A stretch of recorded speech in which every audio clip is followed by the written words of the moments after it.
इंसान और कबूतर की दोस्ती की कहानियां तो हर दौर में सुनी और बताई जाती हैं, पर इसकी अनोखी और मुनफरिद मिसाल है हैदराबाद से ताल्लुक रखने वाले एक एडिटर असद और इसके कबूतर शाका की, जो साई की तरह असद के साथ रहता है। यहाँ तक कि घर से लेकर असद के प्रोडक्शन हाउस तक इसकी बाइक के गिर्द परवास करता और प्रोडक्शन हाउस में कभी असद के कंप्यूटर तो कभी असद की एडिटिंग पर नजर जमाए बैठा रहता है।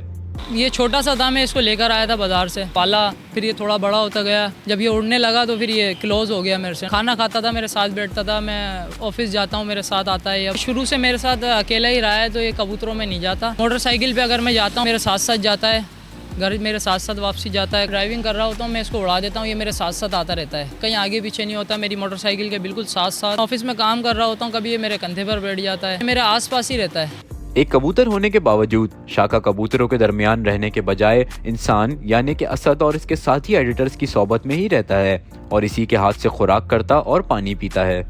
एक किसी परिंदे को आप मोहब्बत देंगे, जाहिर है वो आपसे भी क्लोज हो जाएगा। आपसे पानी वगैरह है, बेसन पे पीता है, इसके अलावा पानी नहीं पीता। ये ऑफिस में लोग डरते नहीं है, ऑफिस में वैसे किसी दूसरे के पास नहीं जाता, सिर्फ ये मेरे पास ही रहता है, मेरी चेयर पे बैठेगा, बाकी घर में किसी के भी हाथ पे नहीं जाता, ये सबसे डरता है। छत पे मेरे पास कबूतर हैं, अगर उसमें छोड़ता हूँ तो उनके कबूतरों में नहीं जाता है, सिर्फ मेरे पास आ जाता है। जैसे एक तोता होता है हाथ पे बैठता है, उसी तरीके से मैंने इसकी ट्रेनिंग की है। कबूतरों में ज्यादा क्लोज नहीं है, क्लोज मेरे साथ ही रहता है, मेरे कमरे में रहता है। सदियों से मोहब्बत और जंग में पैगाम रसा का किरदार निभाने वाले कबूतर इंसानों से बहुत कुर्बत रखते हैं, पर असद की शाका से मोहब्बत और इसको दी गई ट्रेनिंग इन दोनों की कहानी को सबसे अलग बना देती है। कैमरामैन अजीम अहमद के साथ हसन खान, हैदराबाद टाइम्स।